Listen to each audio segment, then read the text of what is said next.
ಶ್ರೀಗುರುಭ್ಯೋ ನಮಃ. ಹರಿ ಓಂ. ವಿಜ್ಞಾನರೋಚಿಪರಿಪೂರಿತಾಂತರ್ಬಾಹ್ಯಾಂಡಕೋಶಂ ಹರಿತೋಪಲಾಭಂ ತರ್ಕಾಭಯೇತಂ ವಿಧಿಶರ್ವಪೂರ್ವ ಗೀರ್ವಾಣ ವಿಜ್ಞಾನದಮಾನತೋಸ್ಮಿ. ಪ್ರಥಮೋ ಹನುಮಾನ್ ನಾಮ ದ್ವಿತೀಯೋ ಭೀಮಯೇವ ಚ. ಪೂರ್ಣಪ್ರಜ್ಞಸ್ತೃತೀಯಸ್ತು ಭಗವತ್ಕಾರ್ಯಸಾಧಕಃ. ಬುದ್ಧಿರ್ಬಲಂ ಯಶೋಧೈರ್ಯಂ ನಿರ್ಭಯತ್ವಮರೋಗತ. ಅಜಾಡ್ಯಂ ವಾಕ್ಪಟುತ್ವಂ ಚ ಹನುಮತ್ಸ್ಮರಣಾದ್ ಭವೇತ್. ಪೃಥ್ವೀಮಂಡಲಮಧ್ಯಸ್ಥಾಃ ಪೂರ್ಣಬೋಧಮತಾನುಗಾಃ.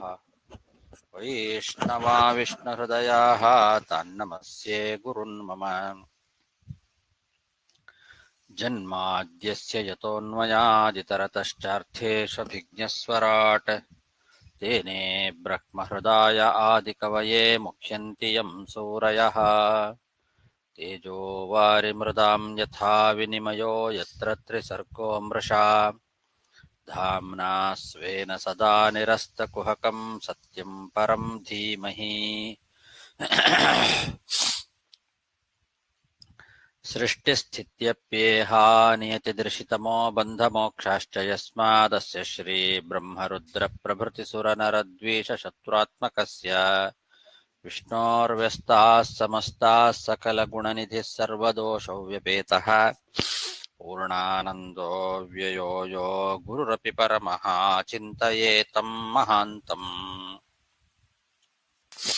ಯಂ ಪ್ರವ್ರಜन्तमनुपेतमपेतकृत्यं ದ್ವೈಪಾಯನೋ ವಿರಹಕಾತರ ಆಜುಹಾವ.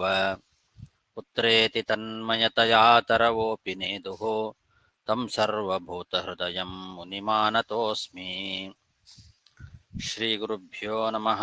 ಹರಿ ಓಂ. ಶ್ರೀಮದ್ಭಾಗವತದ ಅಷ್ಟಮ ಸ್ಕಂಧದ 23ನೇ ಅಧ್ಯಾಯದಲ್ಲಿ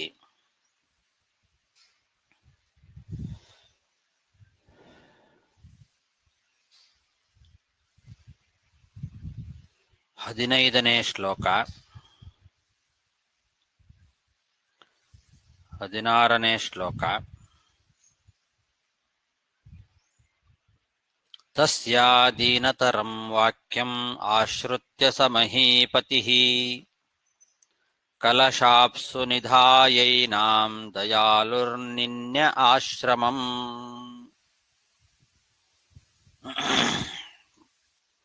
ಮೀನಿನ ರೂಪದಲ್ಲಿ ಇರುವಂತಹ ಭಗವಂತ ಆ ರಾಜನಿಗೆ ಹೇಳ್ದ, ನನ್ನನ್ನು ಈ ನದಿ ಒಳಗೆ ಹೇಗೆ ಬಿಡ್ತಿದಿ? ಇದರಲ್ಲಿ ತುಂಬಾ ದೊಡ್ಡ ದೊಡ್ಡ ಮೀನುಗಳೆಲ್ಲ ಇದ್ದಾವೆ, ಸಣ್ಣ ಮೀನುಗಳನ್ನು ತಿನ್ನುವಂತಹ ಮೀನುಗಳು. ಅದರಿಂದ ನನಗೆ ಭಯ ಆಗ್ತದೆ. ನನ್ನನ್ನು ಹೇಗೆ ಇದರೊಳಗೆ ನೀನು ಬಿಡ್ತಿದಿ ಅಂತ ಕೇಳಿದಾಗ, ಆ ಮೀನನ್ನ ರಕ್ಷಣೆ ಮಾಡಬೇಕು ಅಂತ ಸಂಕಲ್ಪ ಮಾಡಿದ ರಾಜ. ಮೀನಿನ ರೂಪದಲ್ಲಿ ತನ್ನನ್ನು ಅನುಗ್ರಹ ಮಾಡಲಿಕ್ಕೆ ಬಂದಂತಹ ಭಗವಂತ ಅಂತ ಗೊತ್ತಿಲ್ಲ ಅವನಿಗೆ. ಹಾಗಾಗಿ ಅದನ್ನು ರಕ್ಷಣೆ ಮಾಡಬೇಕು ಅಂತ ಬಯಸಿದ. ಆ ಮೀನಿನ ದೈನ್ಯವಾದ ಆ ಮಾತುಗಳನ್ನು ಕೇಳಿ ಕರುಣಾಳುವಾದಂತಹ ರಾಜ ಕಲಶದ ನೀರಿನಲ್ಲಿ ಅದನ್ನು ತಗೊಂಡು ಆಶ್ರಮಕ್ಕೆ ತಗೊಂಡು ಹೋದ. ತಸ್ಯಾದೀನತರಂ ವಾಕ್ಯಂ ಆಶ್ರುತ್ಯ ಸ ಮಹೀಪತಿಃ.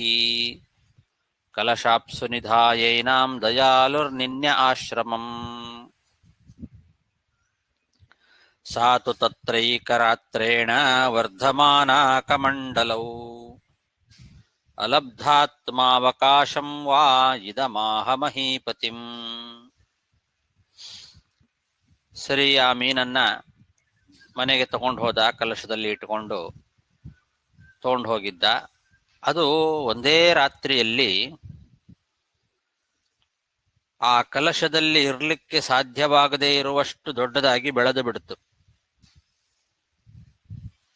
ಆ ತಂಬಿಗೆಯಲ್ಲಿ ಹಾಕ್ಕೊಂಡು ಹೋಗಿದ್ದ.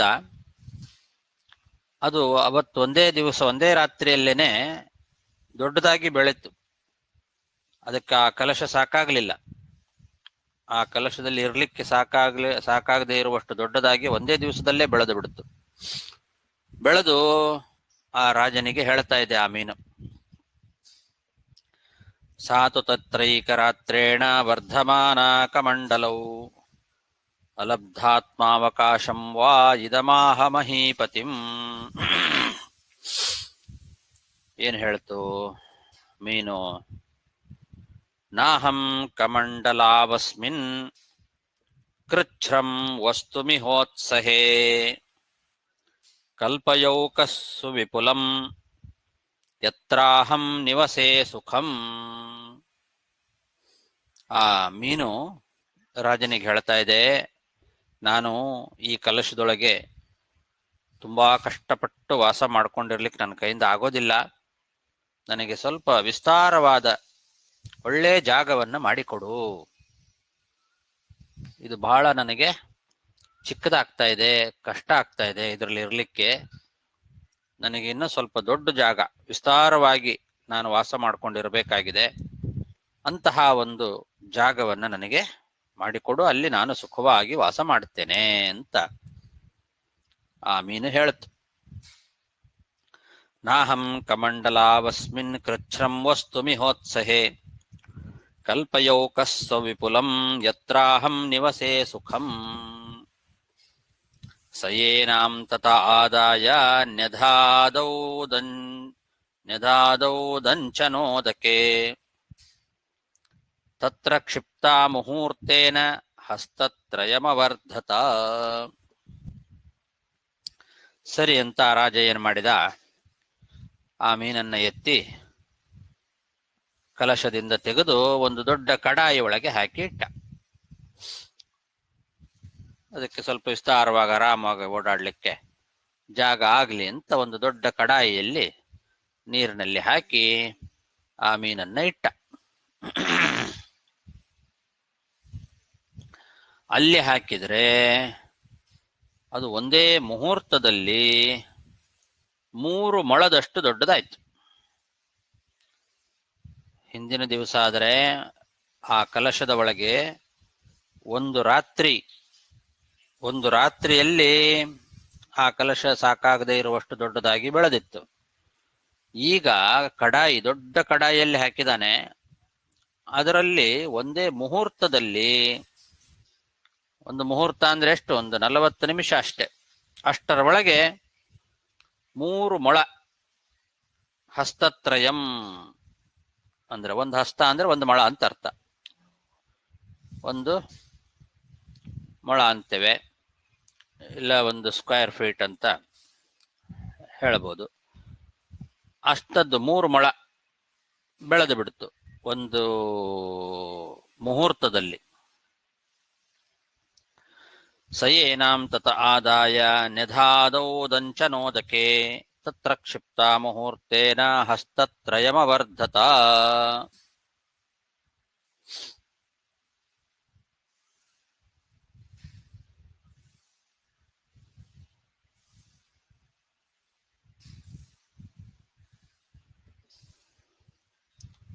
ಮೀನ ಉವಾಚ ನಮಯೇತದಲಂ ರಾಜನ್ ಸುಖಂ ವಸ್ತು ಮುದಂಚನಂ ಪೃಥುದೇಹಿ ಪದಂ ಮಹ್ಯಂ ಯತ್ವಾಹಂ ಶರಣಂ ಗತಾ. ಆ ಮೀನು ಹೇಳ್ತಾ ಇದೆ, ಎಲೆ ರಾಜನೇ, ನನಗೆ ಸುಖವಾಗಿ ವಾಸ ಮಾಡಲಿಕ್ಕೆ ಈ ಕಡಾಯಿ ಸಾಕಾಗ್ತಾ ಇಲ್ಲ, ಇನ್ನೂ ಸ್ವಲ್ಪ ದೊಡ್ಡ ಜಾಗ ನನಗೆ ಕೊಡು.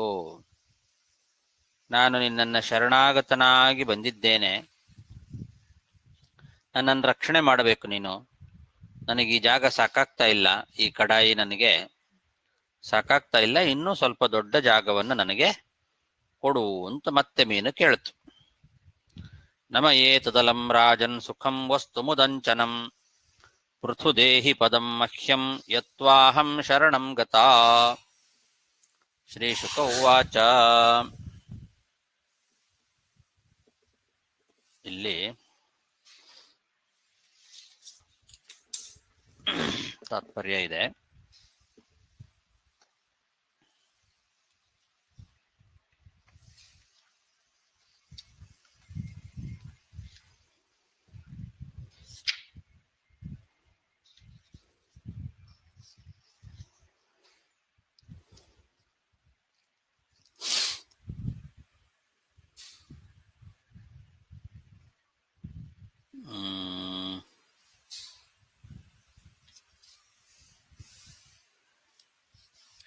ಆಮೇಲೆ ನೋಡೋಣ. ಶ್ರೀ ಶುಕ ಉವಾಚ ತತ ಆದಾಯ ಸಾ ರಾಜ್ಞಾ ಕ್ಷಿಪ್ತಾ ರಾಜನ್ ಸರೋವರೆ ತದಾವೃತ್ಯಾತ್ಮನಾ ಸರ್ವಂ ಮಹಾಮೀನೋಭ್ಯವರ್ಧತ. ಸರಿ ಅಂತ ರಾಜ ಏನು ಮಾಡಿದ, ಆ ಮೀನನ್ನ ಆ ಕಡಾಯಿಯಿಂದಲೂ ಕೂಡ ಎತ್ತಿ ಸರೋವರದೊಳಗೆ ಹಾಕದ.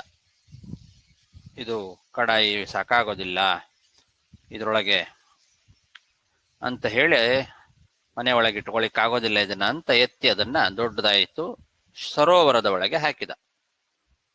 ಆದರೆ ಆ ಮೀನೇನು ಮಾಡ್ತು, ತನ್ನ ಶರೀರದಿಂದ ಇಡೀ ಸರೋವರವನ್ನೇ ವ್ಯಾಪಿಸಿಕೊಂಡು ಅದೂ ಸಾಕಾಗದೇ ಇರುವಷ್ಟು ದೊಡ್ಡ ಆಕಾರವನ್ನ ತೆಗೆದುಕೊಂಡು ಬೆಳೆದು ಬಿಡ್ತು. ಮಹಾಮೀನು ಅಭ್ಯವರ್ಧತ, ಮಹಾಮೀನಾಗಿ ಸರೋವರವೂ ಸಾಕಾಗದೇ ಇರುವಷ್ಟು ದೊಡ್ಡದಾಗಿ ಬೆಳೆದು ಬಿಡ್ತು. ತತ ಆದಾಯ ಸಾ ರಾಜ್ಞಾ ಕ್ಷಿಪ್ತಾ ರಾಜನ್ ಸರೋವರೆ ತದಾವೃತ್ಯಾತ್ಮನಾ ಸರ್ವಂ ಮಹಾಮೀನೋಭ್ಯವರ್ಧತ. ಮೀನ ಉವಾಚ ನೈತನ್ಮೇ ಸ್ವಸ್ತಯೇ ರಾಜನ್ ಉದಕಂ ಸಲಿಲೌಕಸಃ ನಿಧೇಹಿ ರಾಜನ್ ಯೋಗೇನ ಹೃದೇ ಮಾಂ ಅವಿದಾಸಿನಿ. ಮೀನು ಹೇಳ್ತು, ರಾಜ ನನಗೆ ಈ ಸರೋವರವೂ ಸಾಕಾಗ್ತಾ ಇಲ್ಲ, ಈ ಸರೋವರದಲ್ಲಿ ನನಗೆ ಸುಖವಾಗಿ ಇರಲಿಕ್ಕೆ ಆಗ್ತಾ ಇಲ್ಲ, ಹಾಗಾಗಿ ನನ್ನನ್ನ ಒಂದು ದೊಡ್ಡ ಅಗಾಧವಾದ ಒಂದು ಮಡುವಿನಲ್ಲಿ ನನ್ನನ್ನ ಸುರಕ್ಷಿತವಾಗಿ ಇಡು. ಅದು ಯಾವಾಗಲೂ ಬತ್ತಬಾರದು, ಅಂಥದ್ದೊಂದು ಅಗಾಧವಾದಂತಹ ಮಡು, ಅದರಲ್ಲಿ ನೀರು ಖಾಲಿ ಆಗೋದು ಅಂತ ಆಗಲೇಬಾರದು. ಅಂಥದ್ದೊಂದು ದೊಡ್ಡ ಅಗಾಧವಾದ ಒಂದು ಮಡುವಿನೊಳಗೆ ನನ್ನನ್ನು ಇಡು, ಇದು ನನಗೆ ಸಾಕಾಗ್ತಾ ಇಲ್ಲ ಅಂತ ಹೇಳ್ತು. ಅವಿದಾಸಿನಿ ಅಂದ್ರೆ ಅಗಾಧವಾದದ್ದು ಅಥವಾ ಬತ್ತದೇ ಇರುವಂಥದ್ದು. ದಸು ಉಪಕ್ಷಯೇ ಅಂತ ಧಾತು, ಅದರಲ್ಲಿ ಯಾವತ್ತೂ ನೀರು ಖಾಲಿ ಆಗಬಾರದು. ಅಂಥದ್ದು ಒಂದು ದೊಡ್ಡ ಜಾಗದಲ್ಲಿ ನನ್ನನ್ನು ಇಡು ಅಂತ ಕೇಳ್ತಾ ಇದೆ ಮೀನು.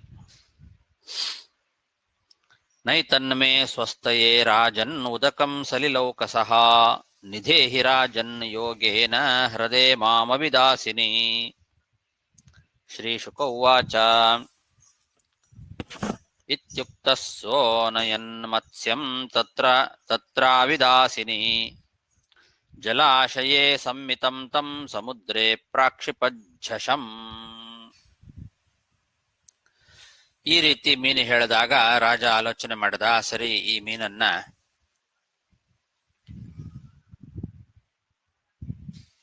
ಇನ್ನೂ ಸ್ವಲ್ಪ ದೊಡ್ಡದಾಗಿ ಇರುವಂತ ಜಾಗದಲ್ಲಿ ಇಡೋಣ ಅಂತ ಅದಕ್ಕಿಂತ ದೊಡ್ಡದ ಜಾಗದಲ್ಲಿ ಇಟ್ಟ. ಅದು ಸಾಕಾಗ್ಲಿಲ್ಲ, ಇನ್ನೂ ದೊಡ್ಡದಾಗಿ ಬೆಳೀತು, ಅದಕ್ಕಿಂತ ಸ್ವಲ್ಪ ದೊಡ್ಡ ಜಾಗದಲ್ಲಿಟ್ಟ. ಹೀಗೆ ಯಾವ ಯಾವ ನೀರಿನಲ್ಲಿ ಇಡ್ತಾ ಬಂದ್ನೋ ಅದೆಲ್ಲ ಸಾಕಾಗದೇ ಇರುವಷ್ಟು ದೊಡ್ಡದಾಗಿ ಬೆಳೀತಾ ಬಂತು. ಯಾವ ಜಾಗವೂ ಸಾಕಾಗ್ಲಿಲ್ಲ, ಕೊನೆಗೆ ಅದನ್ನ ತಗೊಂಡು ಹೋಗಿ ಸಮುದ್ರದಲ್ಲೇ ಹಾಕಿಬಿಟ್ಟ. ಇತ್ಯುಕ್ತ ಸೋನಯನ್ ಮತ್ಸ್ಯಂ ತತ್ರಾವಿದಾಸಿನಿ ಜಲಾಶಯೇ ಅಸಮ್ಮಿತಂ ತಂ ಸಮುದ್ರೇ ಪ್ರಾಕ್ಷಿಪಜ್ಜಶಂ. ಕೊನೆಗೆ ತಗೊಂಡೋಗಿ ಸಮುದ್ರದಲ್ಲೇ ಅದನ್ನ ಹಾಕಿಬಿಟ್ಟ. ಕ್ಷಿಪ್ಯಮಾಣಸ್ತಮಾಹೇದಂ ಇಹ ಮಾಂ ಮಕರಾದಯಃ ಅದಂತ್ಯತಿಬಲಾ ವೀರ ಮಾಂ ನೇಹೋತ್ ಸ್ರಷ್ಟುಮರ್ಹಸಿ. ಸಮುದ್ರದ ಒಳಗೆ ತಗೊಂಡು ಹಾಕಿದರೂ ಕೂಡ ಆ ಮೀನು ಹೇಳ್ತಾ ಇದೆ, ರಾಜ, ಈ ಸಮುದ್ರದಲ್ಲಿ ಅತ್ಯಂತ ಬಲಿಷ್ಠವಾದ ಮೊಸಳೆ ಮೊದಲಾದಂತಹ ಪ್ರಾಣಿಗಳೆಲ್ಲ ನನ್ನನ್ನು ತಿಂದು ಬಿಡ್ತಾವೆ, ಹಾಗಾಗಿ ನನ್ನನ್ನ ಇಲ್ಲಿ ಬಿಡಬೇಡ ಅಂತ ಹೇಳ್ತು. ಸಮುದ್ರದೊಳಗೆ ಹಾಕಿದರೂ ಕೂಡ ನನ್ನನ್ನ ಬಿಡಬೇಡ, ಇಲ್ಲಿ ಸಮುದ್ರದಲ್ಲಿ ಇದರಲ್ಲಿ ದೊಡ್ಡ ದೊಡ್ಡ ತಿಮಿಂಗಿಲಗಳೆಲ್ಲ ಇದ್ದಾವೆ, ಆ ತಿಮಿಂಗಿಲಗಳೆಲ್ಲ ನನ್ನನ್ನು ತಿಂದು ಬಿಡ್ತಾವೆ, ನನಗೆ ಭಯ ಆಗ್ತದೆ, ಬೇಡ, ಇದ್ರೊಳಗೂ ನನ್ನನ್ನು ಹಾಕಬೇಡ ಅಂತ ಹೇಳುತ್ತೆ. ಆವಾಗ ರಾಜನಿಗೆ ಜ್ಞಾನೋದಯ ಆಯ್ತು. ಈ ಮೀನು ಸಾಧಾರಣವಾದ ಮೀನಲ್ಲ, ಇದು ಸಾಕ್ಷಾತ್ ನಾರಾಯಣನೇ ಮೀನಿನ ರೂಪದಲ್ಲಿ ಬಂದಿದ್ದಾನೆ ಅಂತನ್ನೋದು ಆವಾಗ ಗೊತ್ತಾಯ್ತು ಅವನಿಗೆ, ರಾಜನಿಗೆ. ಸಮುದ್ರದಲ್ಲಿ ಹಾಕಿದಾಗಲೂ ನನ್ನನ್ನ ಸಮುದ್ರಕ್ಕೆ ಹಾಕಬೇಡ, ನನಗೆ ತಿಮಿಂಗಿಲಗಳೆಲ್ಲ ತಿಂದು ಬಿಡ್ತಾವನೋ ಅನ್ನೋ ಭಯ ಇದೆ ಅಂತಂದಾಗ ಗೊತ್ತಾಯ್ತು. ಇಲ್ಲಿ ಒಂದೇ ಒಂದು ದಿವಸದಲ್ಲಿ ಇಷ್ಟು ದೊಡ್ಡದಾಗಿ 100 ಯೋಜನ ಗಾತ್ರಕ್ಕೆ ಬೆಳೀತಕ್ಕಂತಹ ಮಹಾಶಕ್ತಿ ಬೇರೆ ಮೀನುಗಳಿಗೆ, ಯಾವ ಮೀನುಗಳಿಗೂ ಇಲ್ಲ. ಮತ್ತೆ ಇಷ್ಟು ದೊಡ್ಡ ಶಕ್ತಿ ಇರುವಂತಹ ಮೀನು ಮತ್ತೊಂದು ಮೀನಿನಿಂದ ಹೆದರೋದು ಅಂತುಂಟ? ನನ್ನನ್ನ ಮತ್ತೊಂದು ಮೀನು ತಿಂದು ಬಿಡ್ತದೆ, ನನ್ನನ್ನು ಬಿಡಬೇಡ, ಭಯ ಆಗ್ತದೆ ಅಂತ ಹೇಳೋ ಮಾತು. ಇಷ್ಟು ದೊಡ್ಡ ಶರೀರವನ್ನ ಒಂದು ಗಂಟೆಯಲ್ಲಿ ಬೆಳೆಸುವಂತಹ ತಾಕತ್ತು ಇರುವಂತಹ ಮೀನಿದು, ಅದಕ್ಕೆ ಮತ್ತೊಂದು ಮೀನಿನ ಭಯ ಹೇಗಿರ್ಲಿಕ್ಕೆ ಸಾಧ್ಯ? ನಿರ್ಭಯವಾಗಿ ನದಿಯಲ್ಲೇ ಒಂದು ಕ್ಷಣದಲ್ಲಿ ಬೆಳೆದು ಸಮುದ್ರವನ್ನ ಸೇರ್ಬೋದಾಗಿತ್ತು ತಾನೆ. ಅದು ತನಗೆ ಭಯ ಆಗ್ತದೆ, ನನ್ನನ್ನು ತಗೊಂಡು ಹೋಗು, ಅಲ್ಲಿ ಬಿಡು, ಇಲ್ಲಿ ಬೇಡ, ನನ್ನನ್ನು ಬೇರೆ ಕಡೆಗಿಡು ಅಂತ ರಾಜನಿಗೆ ಹೇಳ್ತಾ ಇದೆ. ಇದು ಹೇಗೆ ಸಾಧ್ಯ ಅಂದ್ರೆ, ಭಗವಂತ ಕ್ರೀಡೆಗೋಸ್ಕರ ಈ ರೀತಿ ಮೀನಾಗಿ ಬಂದಿದ್ದಾನೆ. ಅನಂತ ಶಕ್ತಿ ಉಳ್ಳಂತವನು. ಹಾಗಾಗಿ ಕ್ರೀಡಾರ್ಥಂ ಭಗವಂತ ಕ್ರೀಡೆಗೋಸ್ಕರ ಮೀನಿನ ರೂಪದಲ್ಲಿ ಬಂದು ರಾಜನನ್ನ ಬೇಡ್ಕೊಳ್ತಾ ಇದ್ದಾನೆ, ನನಗೆ ಆಶ್ರಯ ಕೊಡು ಅಂತ. ಹಾಗಾಗಿ ಇದು ಸಾಧಾರಣವಾದ ಮೀನಲ್ಲ, ಇದು ಸಾಕ್ಷಾತ್ ಭಗವಂತ ಮೀನಿನ ರೂಪದಲ್ಲಿ ಬಂದು ಈ ಥರ ಬೇಡ್ಕೊಂಡ ಅನ್ನೋದನ್ನ ಮತ್ಸ್ಯ ಪುರಾಣದಲ್ಲಿ ಈ ಮಾತು ಇದೆ. ಅದನ್ನ ಮಧ್ವಾಚಾರ್ಯರು ಇಲ್ಲಿ ನಮಗೆ ತಿಳಿಸಿಕೊಡ್ತಾ ಇದ್ದಾರೆ. ಅನಂತ ಶಕ್ತಿರ್ ಭಗವಾನ್ ಮತ್ಸ್ಯರೂಪೀ ಜನಾರ್ದನಃ ಕ್ರೀಡಾರ್ಥಂ ಯಾಚಯಾಮಾಸ ಸ್ವಯಂ ಸತ್ಯವ್ರತಂ ನೃಪಂ ಇತಿ ಮಾತ್ಸ್ಯೇ ಅಂತ ಮತ್ಸ್ಯ ಪುರಾಣದ ವಾಕ್ಯ, ಒಂದೇ ಒಂದು ಶ್ಲೋಕವನ್ನ ಉದಾಹರಿಸಿದ್ದಾರೆ ಆಚಾರ್ಯರು.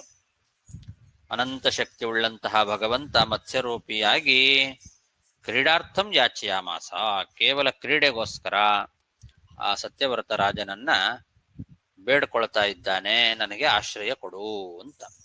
ಹಾಗಾಗಿ ಬೇರೆ ಮೀನಿಗೆ ಇಲ್ಲದೇ ಇರುವಂತಹ ಸಾಮರ್ಥ್ಯ ಈ ಮೀನಿಗೆ ಬಂದದ್ದು. ಕ್ಷಣದಲ್ಲಿ ಬೆಳೆದು ನಿಂತದ್ದು, ಇದೆಲ್ಲ ಭಗವಂತ ತೋರಿಸಿರ್ತಕ್ಕಂತಹ ಲೀಲೆಗಳು.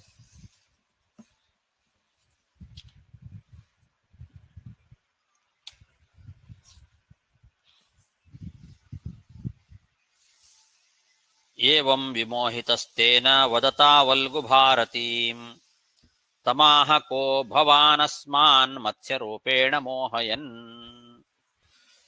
ಮೀನು ಈ ರೀತಿ ಸಮುದ್ರದಲ್ಲಿ ಹಾಕಿದಾಗಲೂ ಕೂಡ ನನ್ನನ್ನ ತಿಂದು ಬಿಡ್ತಾವೆ ತಿಮಿಂಗಿಲಗಳು, ಭಯ ಆಗ್ತದೆ, ನನ್ನನ್ನು ಬಿಡಬೇಡ ಅಂದಾಗ ಕೇಳೇ ಬಿಟ್ಟ ರಾಜ, ನೀನು ಮೋಹಕವಾದ ಮಾತುಗಳನ್ನ ಆಡಿ ಮರಳು ಮಾಡ್ತಾ ಇದ್ದಿ, ಯಾರ್ ನೀನು ಅಂತ ಕೇಳೇ ಬಿಟ್ಟ.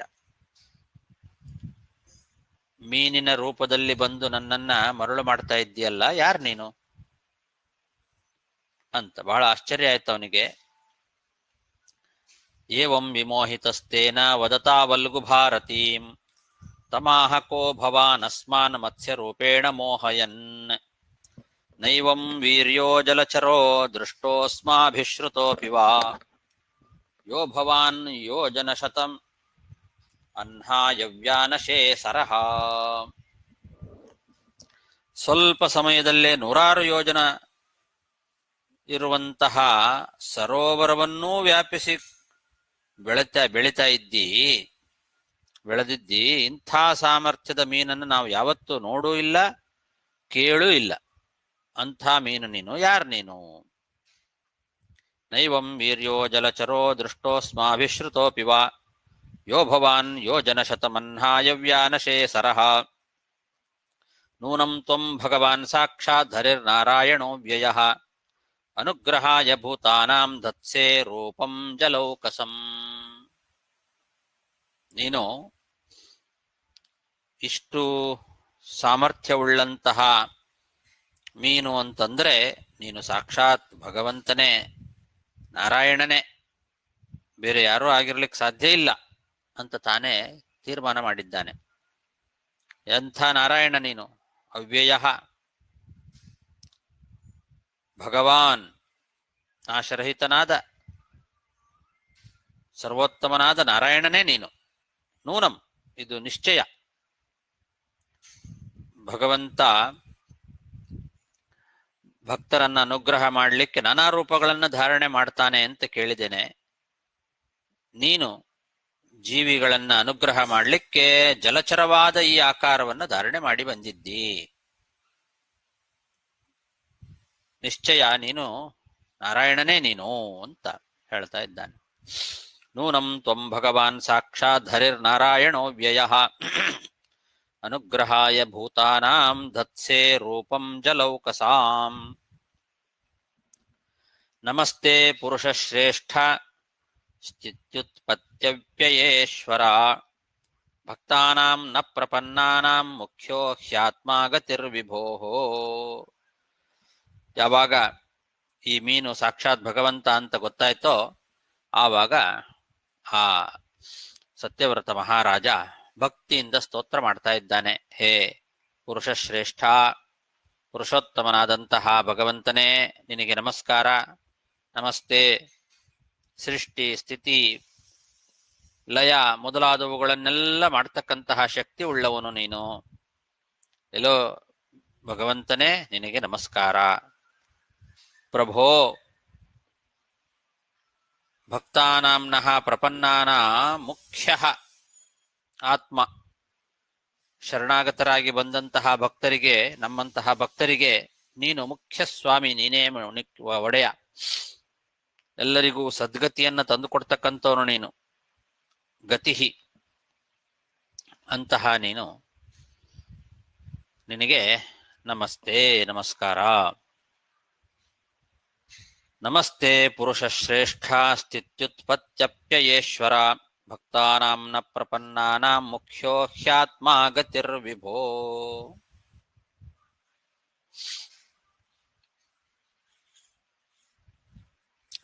ಸರ್ವೇ ಲೀಲಾವತಾರಾಸ್ತೆ ಭೂತಾನಾಂ ಭೂತಿಹೇತವೇ ಜ್ಞಾತುಮಿಚ್ಛಾಮ್ಯದೋ ರೂಪಂ ಯದರ್ಥಂ ಭವತಾ ಧೃತಂ. ಅಲೆ ಭಗವಂತನೇ, ನೀನು ಮಾಡುವಂತಹ ಅವತಾರಗಳೆಲ್ಲವೂ ಕೂಡ ಲೀಲೆಯಿಂದ ನೀನು ಅವತಾರಗಳನ್ನ ಮಾಡ್ತಿದ್ದಿ. ಅನಾಯಾಸವಾಗಿ ಎಲ್ಲ ರೂಪಗಳನ್ನು ತೆಗೆದುಕೊಳ್ಳಬಲ್ಲಂತವನು ನೀನು. ನೀನು ಮಾಡುವ ಎಲ್ಲ ಅವತಾರಗಳು ಲೀಲಾವತಾರಗಳು. ಜೀವಿಗಳ ಕಲ್ಯಾಣಕ್ಕೋಸ್ಕರನೇ ಮಾಡಿರ್ತಿದ್ದಿ ನೀನು. ಏನೇ ಅವತಾರಗಳನ್ನ ಮಾಡಿದರೂ ಕೂಡ ಸಜ್ಜನರ ಕಲ್ಯಾಣಕ್ಕೋಸ್ಕರ ಆಗ್ತಕ್ಕಂತಹ ಅವತಾರಗಳು. ಭೂತಿಹೇತವೇ, ಭೂತಾನಾಂ ಭೂತಿಹೇತವೇ, ಎಲ್ಲ ಪ್ರಾಣಿಗಳ ಭೂತಿ ಹೇತು ಅಂದ್ರೆ ಮಂಗಳವನ್ನ ಇಚ್ಛೆ ಪಟ್ಟು ನೀನು ಅವತಾರವನ್ನ ಮಾಡಿರ್ತಿದಿ. ಪ್ರಕೃತ ಈ ರೂಪವನ್ನ ನೀನು ಯಾಕೆ ಧಾರಣೆ ಮಾಡಿದ್ದಿ? ಈ ಮತ್ಸ್ಯ ರೂಪವನ್ನ ಧಾರಣೆ ಮಾಡಿ ಬರಲಿಕ್ಕೆ ಏನು ಕಾರಣ ಅದನ್ನ ತಿಳ್ಕೊಳ್ಬೇಕು ಅಂತ ನಾನು ಅಪೇಕ್ಷೆ ಪಡ್ತೇನೆ ಅಂತ ಸತ್ಯವ್ರತ ಮಹಾರಾಜ ಆ ಮೀನಿನ ಹತ್ರ ಹೇಳ್ತಾ ಇದ್ದಾನೆ. ಸರ್ವೇ ಲೀಲಾವತಾರಾಸ್ತೆ ಭೂತಾನಾಂ ಭೂತಿ ಹೇತವೇ ಜ್ಞಾತುಮಿಚ್ಛಾಮ್ಯದೋ ರೂಪಂ ಯದರ್ಥಂ ಭವತಾ ಧೃತಂ ನತೇ ರವಿಂದಾಕ್ಷಪದೋಪಸರ್ಪಣಂ ಮೃಷಾ ಭವೇತ್ ಸರ್ವಸುಹೃತ್ಪ್ರಿಯಾತ್ಮನಃ ಯಥೇತರೇಷಾಂ ಪೃಥಗಾತ್ಮನಾಂ ಸತಾಂ ಅದೀದೃಶೋ ಯದ್ವಪುರದ್ಭುತಂ ಹಿನಃ. ಎಲೆ ಭಗವಂತನೇ, ಅರವಿಂದಾಕ್ಷ, ಕಮಲದಂತೆ ಕಣ್ಣುಳ್ಳಂತಹ ಎಲೆ ಭಗವಂತನೇ,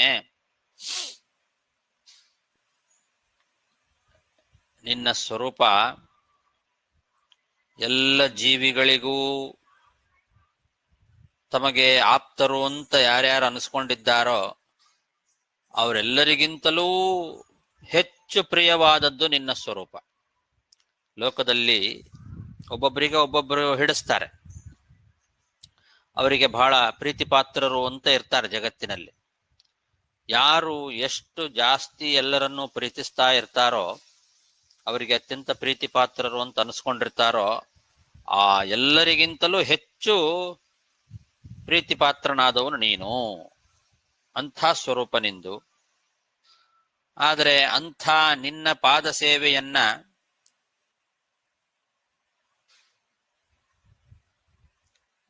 ಬೇರೆ ಪಾಮರರು ಯಾರಾದರೂ ಮಾಡಿದರೆ ಅದು ಫಲಕಾರಿ ಆಗೋದಿಲ್ಲ ಅಂತಿಲ್ಲ. ಯಾರು ನಿನ್ನ ಪಾದ ಸೇವೆಯನ್ನ ಮಾಡ್ತಾರೋ ಅವರಿಗೆ ಖಂಡಿತವಾಗಿಯೂ ಫಲ ಸಿಕ್ಕೇ ಸಿಗ್ತದೆ. ಒಬ್ಬ ಪಾಮರನಾದಂತಹ ವ್ಯಕ್ತಿ ನಿನ್ನ ಸೇವೆಯನ್ನು ಮಾಡಿದರೂ ಕೂಡ ಅದಕ್ಕೆ ಫಲ ಇದೆ. ಜ್ಞಾನಿಗಳು, ಸಜ್ಜನರು ನಿನ್ನ ಪಾದ ಸೇವೆಯನ್ನು ಮಾಡಿದರೆ ಅದಕ್ಕೆ ಇನ್ನೂ ಹೆಚ್ಚಿನ ಫಲ.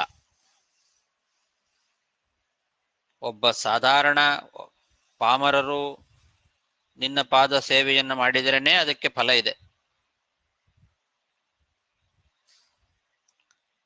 ಅಂಥದ್ರಲ್ಲಿ ಜ್ಞಾನಿಗಳಾದ ಸಜ್ಜನರು ನಿನ್ನ ಪಾದ ಪೂಜೆಯನ್ನು ಮಾಡಿದರೆ ಅದಕ್ಕೆ ಫಲ ಸಿಗದೇ ಇರೋದು ಅಂತ ಇಲ್ವೇ ಇಲ್ಲ. ಇದಕ್ಕೆ ನಾನೇ ಉದಾಹರಣೆ.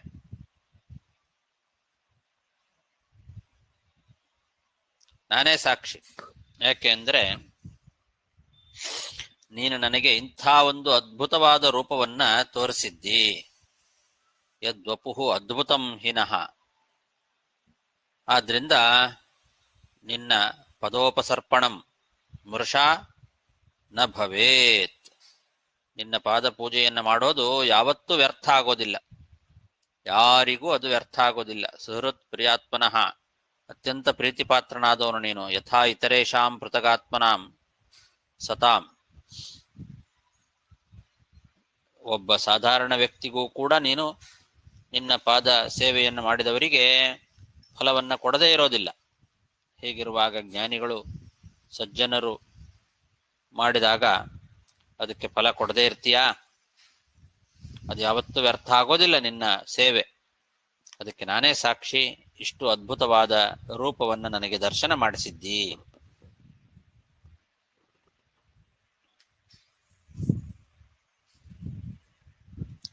ನತೇ ರವಿಂದಾಕ್ಷಪದೋಪಸರ್ಪಣಂ ಮೃಷಾ ಭವೇತ್ ಸರ್ವಸುಹೃತ್ಪ್ರಿಯಾತ್ಮನಃ ಯಥೇತರೇಷಾಂ ಪೃಥಗಾತ್ಮನಾಂ ಸತಾಂ ಅದೀದೃಶೋ ಯದ್ವಪುರದ್ಭುತಂ ಹಿನಃ.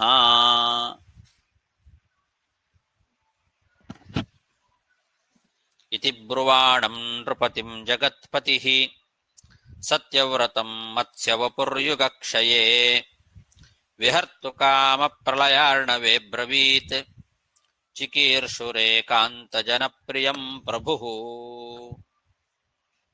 ಈ ರೀತಿ ಸತ್ಯವ್ರತ ಮಹಾರಾಜ ಭಗವಂತನನ್ನ ಸ್ತೋತ್ರ ಮಾಡಿದಾಗ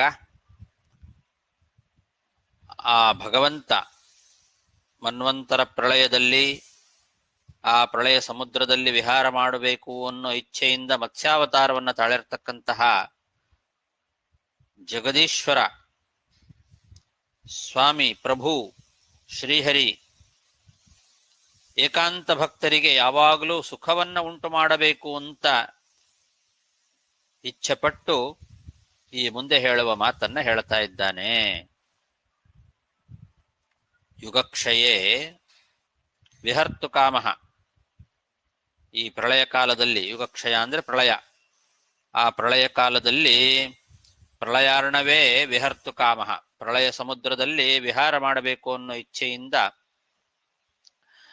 ತಾನು ಈ ಮತ್ಸ್ಯರೂಪವನ್ನ ತಾಳಿದ್ದಾನೆ. ಅಂತಹ ಮತ್ಸ್ಯರೂಪದಿಂದ ಬಂದ ಭಗವಂತ ಜಗದೀಶ್ವರ ಪ್ರಭು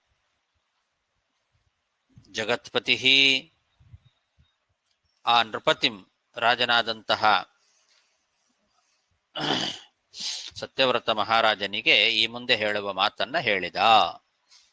ಇತಿ ಬ್ರುವಾಣಂ ನೃಪತಿಂ ಜಗತ್ಪತಿ ಸತ್ಯವ್ರತಂ ಮತ್ಸ್ಯವಪುರ್ಯುಗಕ್ಷಯೇ ವಿಹರ್ತು ಕಾಮ ಪ್ರಳಯಾರ್ಣವೇ ಬ್ರವೀತ್ ಚಿಕೀರ್ಷುರೇಕಾಂತ ಜನಪ್ರಿಯಂ ಪ್ರಭು. ಭಗವಂತ, ಮತ್ಸ್ಯರೂಪಿಯಾದ ಭಗವಂತ ಸತ್ಯವ್ರತನಿಗೆ ಏನು ಹೇಳಿದ ಅಂತನ್ನೋದನ್ನ ನಾಳೆ ದಿವಸ ನೋಡೋಣ. ಅಲ್ಲಿಗೆ 31 ಶ್ಲೋಕ ಆಯಿತು. ಶ್ರೀಕೃಷ್ಣಾರ್ಪಣಮಸ್ತು. ನಮಸ್ಕಾರ ಗುರುಗಳೇ. ನಮಸ್ಕಾರ ಆಚಾರ್ಯ, ಧನ್ಯವಾದಗಳು. ಕೃಷ್ಣ ನಮಸ್ಕಾರ. ನಮಸ್ಕಾರ ಆಚಾರ್ಯ. ಹರೇ ಕೃಷ್ಣ. ಹರೇ ನಮಃ. ನಮಸ್ಕಾರ ಗುರುಗಳೇ. ಹರೇ ನಮಃ. ನಮಸ್ಕಾರ ಗುರುಗಳೇ. ನಮಸ್ಕಾರಗಳು. ನಮಸ್ಕಾರ ಗುರುಗಳೇ.